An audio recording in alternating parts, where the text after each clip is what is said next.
Hello everyone, welcome to my YouTube channel. आज इस video में हम डेटा फाइल हैंडलिंग का थ्योरेटिकल पोर्शन कंप्लीट करेंगे और आगे आने वाली वीडियोस में हम उन क्वेश्चंस की प्रैक्टिस करेंगे जो एग्ज़ाम में पूछे जाते हैं। डेटा फाइल हैंडलिंग पार्ट 4 जो इस वीडियो के बाद आएगा, उसमें हम लोग उन क्वेश्चंस को करेंगे जो एग्ज़ाम में पूछे जाते हैं और उन क्वेश्चंस को आप तभी कर पाओगे जब आप data file handling part 1, part 2 and part 3 को अच्छे से देख चुके होंगे और चीज़ों को समझ चुके होंगे। तो चलिए शुरू करते हैं।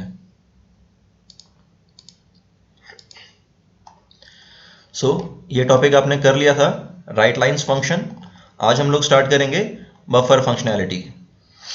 जैसे कि आपको पता है, आपने सीखा भी है कि how to write data to the data file. हम लोग एक पाइथन प्रोग्राम बनाते हैं और उस पाइथन प्रोग्राम में राइट फंक्शन या राइट लाइन्स फंक्शन, इन दोनों में से किसी एक फंक्शन का यूज करके हम लोग डेटा को एक्सटर्नल फाइल के अंदर राइट करके आते हैं। और एक्सटर्नल फाइल कहाँ पर होती है? किसी परमानेंट स्टोरेज डिवाइस के अंदर। यहाँ पर हम लोग सेकेंडरी स्टोरेज लिखा है हमने, परमानेंट स्टोरेज डिवाइस एक ही बात है। For example hard disk. यहाँ पर बफर फंक्शनैलिटी क्या है, पढ़ते हैं इसको एक बार।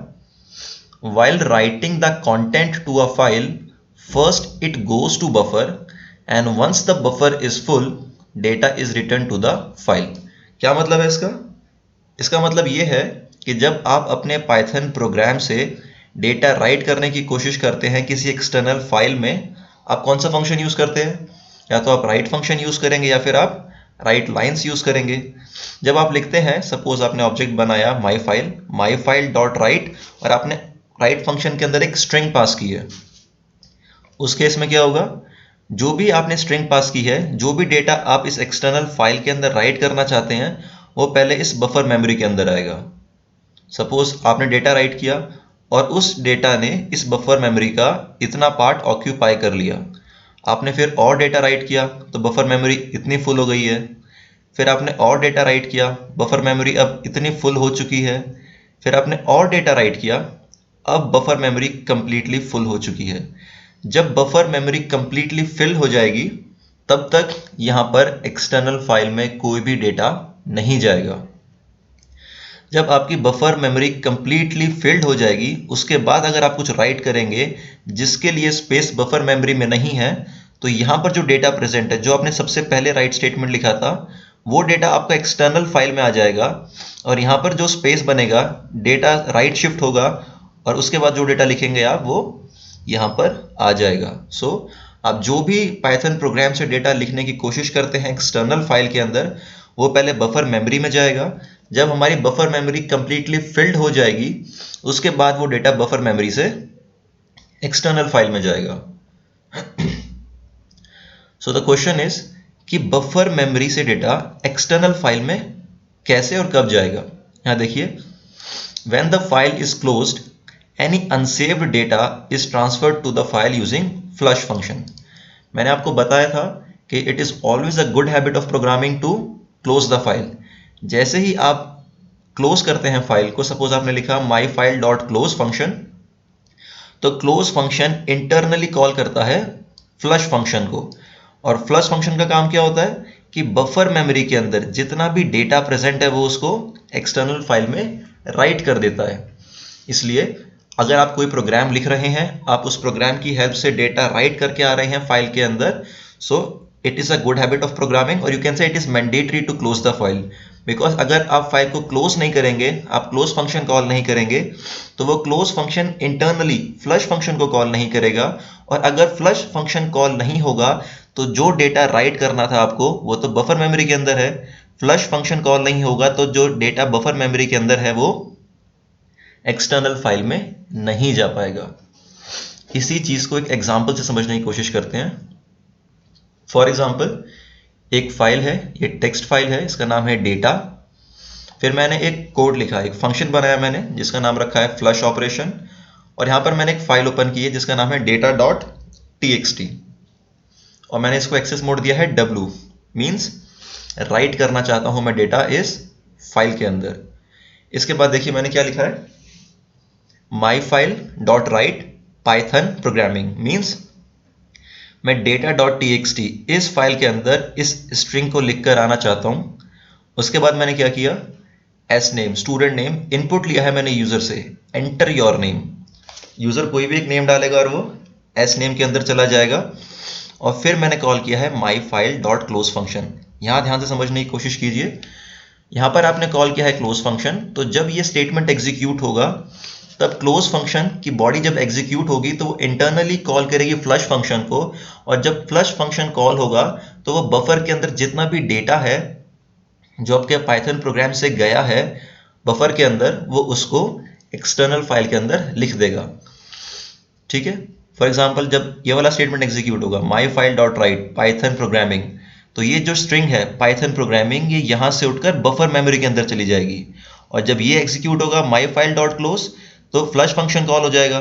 तो फ्लश फंक्शन ये जो बफर के अंदर था इसको एक्सटर्नल फाइल के अंदर राइट करके आएगा। देखिए ये एम्प्टी फाइल है, टेक्स्ट फाइल, मैंने कोड किया है to write this string into the file.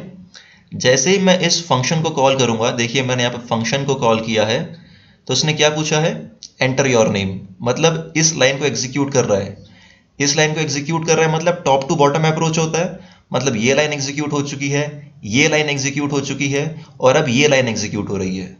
ये लाइन एग्जीक्यूट हो रही है मतलब ये एग्जीक्यूट हो चुकी है, ये एग्जीक्यूट हो चुकी है इसका मतलब डेटा राइट हो चुका है फाइल के अंदर।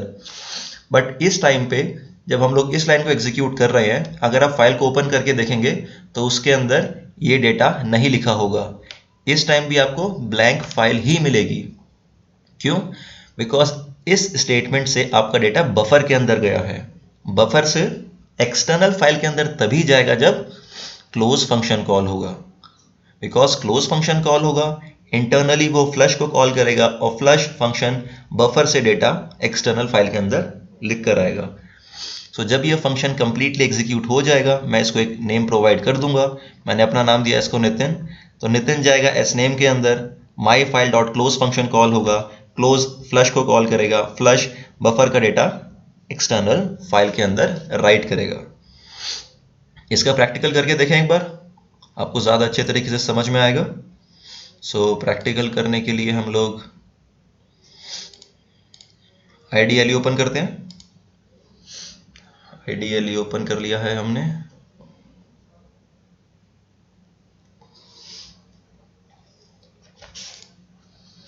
सो एक न्यू फाइल ओपन कर लेते हैं और जिस फाइल में से हमें काम करना है उस फाइल को बना लेते हैं हम। सो एक फाइल बनाते हैं, टेक्स्ट फाइल, न्यू में जाएंगे हम। न्यू में जाने के बाद एक टेक्स्ट और TA। आप फाइल का नाम कुछ भी ले सकते हैं, मैं हमेशा डेटा ही ले रहा हूं तो कुछ कंपल्शन नहीं है कि फाइल का नाम डेटा ही लेना है, चेंज भी कर सकते हैं। बेसिकली करेंगे क्या, एक टेक्स्ट फाइल बनाई है, देखिए अभी एम्प्टी है ये, क्लोज करेंगे, आईडीएलई में जाएंगे वापस और एक फंक्शन लिखेंगे def flush ops, flush operation. इस फाइल को ओपन करना पड़ेगा। So my file open function, file का पाथ प्रोवाइड करेंगे और मुझे डेटा राइट करना है इसके अंदर, तो मैंने W लिया है। अब इस फाइल का मुझे पाथ प्रोवाइड करना है, तो पाथ प्रोवाइड करने के लिए राइट क्लिक करके प्रॉपर्टीज में जाएंगे। उसके बाद यहाँ से इसका पाथ कॉपी करेंगे, कॉपी करने के बाद इसको क्लोज करेंगे, आईडीएलई में वापस आएंगे और एड्रेस को यहाँ कॉपी कर देंगे। उसके बाद यहाँ पर बैकस्लैश एक्स्ट्रा हो गया, देन data.txt, और आप सभी को पता है मेरा डॉट वाला कीबोर्ड काम नहीं करता है, सो मैं ऐसे कॉपी कर लूंगा डॉट को। सो copy and paste data.txt because text file है। सो मैंने इस टेक्स्ट फाइल को ओपन कर लिया है। अब मैं इसके अंदर डेटा राइट करता हूं, my file dot right function call किया मैंने, और मैं इसके अंदर लिख देता हूं, क्या लिखें, लिख देते हैं कोरोना वायरस। इतना क्लियर है। अब क्या करेंगे, एक वेरिएबल ले लेते हैं S name, input, enter your name, और यहाँ पर फाइल को क्लोज करेंगे। अब इस कोड को ध्यान से समझने की कोशिश कीजिएगा। इसको रन करते हैं। पहले ये सेव करने के लिए बोलेगा तो सेव कर देंगे इसको। सपोज मैंने इसको दिया है कोड 1, डेस्कटॉप पे सेव किया है। अब देखिए फंक्शन बन चुका है, अभी तक कॉल नहीं हुआ है। सो कॉल करें इसको। सो फ्लश ऑप्स, फ्लश ऑप्स, जैसे इस फंक्शन को हम कॉल करेंगे, enter your name, enter your name पर आ गया है। मतलब यहां देखिए एक बार, एंटर योर नेम, ये लाइन एग्जीक्यूट अभी हुई है। इसका मतलब ये वाली लाइन एग्जीक्यूट हो चुकी है, राइट वाली। अगर ये वाली लाइन एग्जीक्यूट हो चुकी है तो डेटा हमारा, आपको लग रहा होगा कि फाइल के अंदर राइट हो चुका है, बट नहीं हुआ होगा। फाइल जाके देखें, फाइल अभी भी एम्प्टी है। क्यों? बिकॉज यहां देखिए माई फाइल डॉट राइट हुआ है, तो ये जो डेटा है ये अभी पाइथन प्रोग्राम से निकलकर बफर के पास गया है, और ये बफर से एक्सटर्नल फाइल में कब जाएगा? जब ये क्लोज फंक्शन एग्जीक्यूट हो जाएगा। बिकॉज जब क्लोज एग्जीक्यूट होगा तो इंटरनली फ्लश को कॉल करेगा, और फ्लश इस कोरोना वायरस को, इस स्ट्रिंग को हमारी डेटा फाइल के अंदर लिख कर आएगा। सो जैसे ही मैं इसको वैल्यू प्रोवाइड करूंगा, यहां देखिए सपोज मैंने लिखा सक्षम, जैसे ही मैंने सक्षम लिखा, वैल्यू प्रोवाइड की, तो सक्षम जाएगा एस नेम के अंदर। उसके बाद ये क्लोज फंक्शन एग्जीक्यूट हो जाएगा, और फिर अब जाके देखते हैं वहां पर डेटा आ गया होगा, कोरोना वायरस। सो इतना क्लियर है। बहुत इंपॉर्टेंट है आपको फंक्शनिंग पता हो कि फंक्शनिंग कैसे होती है। सो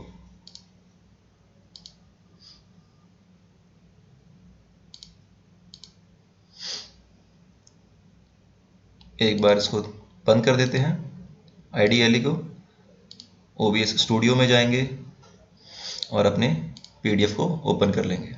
यहां देखिए, so we are done with buffer functionality. Next topic is standard streams. यहां देखिए we have 3 types of standard streams. First is standard input, which is stdin, std for standard, in for input, which is keyboard। हम लोग जो भी input देते हैं वो keyboard से देते हैं। So keyboard is a standard input device. Standard output, std for standard and out for output is monitor, because display जो भी होता है, जो आउटपुट आता है वो मॉनिटर पर आता है। And standard error device is also monitor, because जब भी एरर डिस्प्ले होती है वो मॉनिटर पर डिस्प्ले होती है। In Python, these standard devices are implemented as files, and these files are known as standard streams। और अगर हमको इन standard streams को use करना है, then we need to import a module which is sys module। So in streams को हम लोग कैसे use कर सकते हैं? sys.stdin, sys module है जिसके अंदर stdin मिलेगा हमको, और उसके अंदर हम लोग read function को कॉल कर सकते हैं, which allows us to read the data from the keyboard। And in the similar fashion sys module के अंदर हमको stdout मिलेगा, और इसके अंदर हम लोग राइट फंक्शन कॉल कर सकते हैं to write on the monitor. Example देखते हैं। अगेन एक नोटपैड है, एक टेक्स्ट फाइल है, इसके अंदर हमने डेटा लिखा है, और देखिए इंपोर्ट किया हमने sys को, और हमने फाइल को ओपन किया जिसका नाम data.txt है।